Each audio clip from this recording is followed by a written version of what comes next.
क्योंकि इसकी शुरुआत का आइडिया 2019 में गिरिराज जी के द्वारा आया था। उन्होंने एनडीडीबी को बुलाया और एनडीडीबी को कहा कि नहीं, आप इस तरह का एक मॉडल क्रिएट करने की कोशिश करें।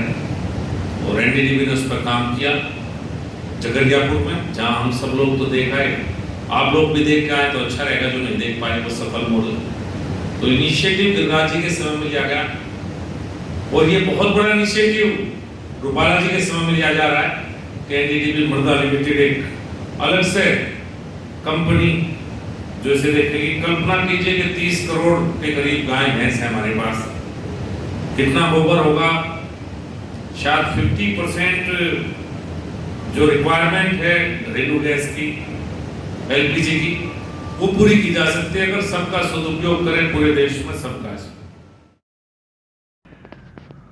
केंद्रीय पशुपालन और डेयरी मंत्री पुरुषोत्तम रूपाला ने पूरे देश में खाद्य प्रबंधन की पहल को आगे बढ़ाने के लिए एनडीडीबी मृदा लिमिटेड, जो राष्ट्रीय डेयरी विकास बोर्ड की पूर्ण स्वामित्व वाली सहायक कंपनी है, का शुभारंभ किया, जिसमें केंद्रीय पशुपालन और डेयरी राज्य मंत्री डॉक्टर संजीव कुमार बालियान और डॉक्टर एल मुरुगन, अतुल चतुर्वेदी सचिव DAHD भारत सरकार, मिनेश शाह अध्यक्ष एनडीडीबी, वर्षा जोशी अपर सचिव CDD DAHD और एनडीडीबी मृदा लिमिटेड के प्रबंध निदेशक संदीप भारती शामिल रहे।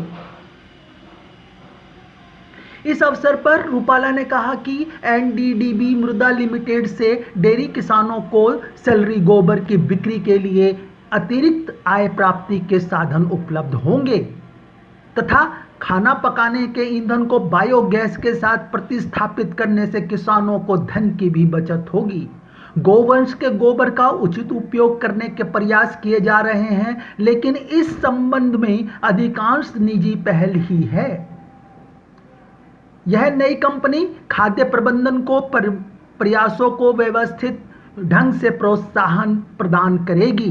डॉक्टर बालियान ने कहा कि यह अपनी तरह की पहली कंपनी है जो खाद्य प्रबंधन की मूल्य श्रृंखला बनाकर गोबर के कुशल उपयोग पर ध्यान केंद्रित कर रही है।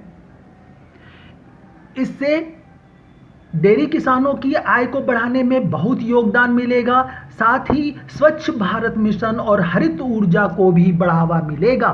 डॉक्टर मुरुगन ने कहा, इस खाद्य प्रबंधन पहल से भारत की वर्तमान LPG की 50% खपत के समतुल्य बायोगैस उत्पन्न करने और भारत की 44% NPK की आवश्यकता के समतुल्य बायोसैलरी का उत्पादन करने की क्षमता है।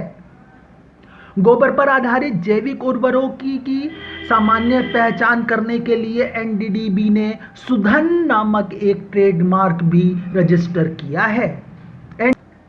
एनडीडीबी ने 9.50 करोड़ रुपए की पूंजी के साथ एनडीडीबी मृदा लिमिटेड स्थापना की है।